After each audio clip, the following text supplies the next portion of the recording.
دنیا کا مقدس ترین مقام کعبہ تباہی کے دہانے پر تھا،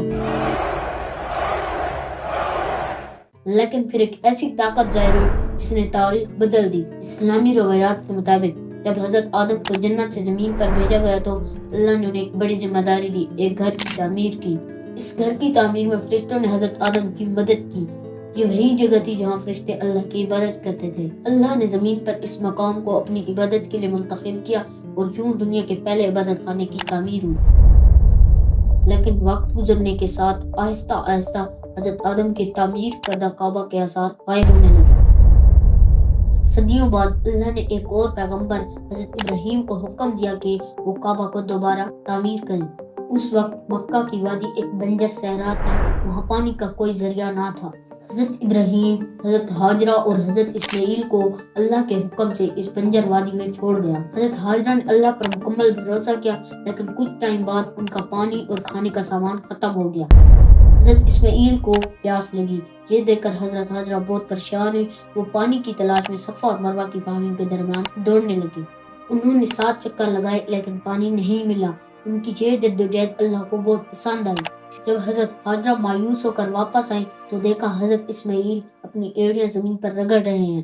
اسی جگہ سے ایک چشمہ ظاہر ہوا جو آج زمزم کے نام سے جانا جاتا ہے۔ قبیلہ جرہم اس پانی کی خبر سن کر مکہ آیا اور جہاں آباد ہو گیا۔ کئی سال بعد حضرت اسماعیل جوان ہو گئے تو حضرت ابراہیم اللہ کے حکم سے مکہ واپس آئے اور حضرت اسماعیل کے ساتھ مل کر کعبہ کی دوبارہ تعمیر شروع کی۔ یہ ایک آزمائش تھی، پہاڑوں سے پتھر لانا اور ان کو جوڑنا ایک محنت طلب کام تھا، لیکن ایمان کی قوت نے تمام مشکلات آسان کر دی۔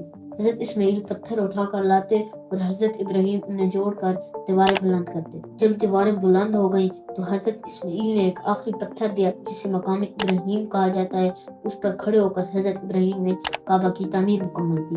جب کعبہ کی تعمیر مکمل ہوئی تو حضرت ابراہیم نے اللہ سے ایک دعا کی، اے ہمارے رب، اس گھر کو امن کا مرکز بنا دے اور یہاں رہنے والوں کو اپنی رحمت اور نعمتوں سے نواز۔ یہ دعا اس بات کی علامت تھی کہ کعبہ نہ صرف ایک عبادت گاہ ہے بلکہ یہ امن اور سکون والی جگہ ہے۔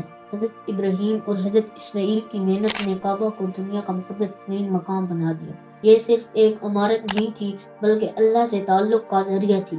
یہاں سے کعبہ ایک روحانی مرکز بن گیا جہاں دنیا بھر سے لوگ اللہ کی عبادت کے لیے آنے لگے۔ صدیوں تک یہ مقام امن اور عبادت کا مرکز رہا، لیکن پھر ایک وقت آیا جب ایک ظالم حکمراں ابراہ نے اس مقدس مقام کو مٹانے کا ارادہ کیا۔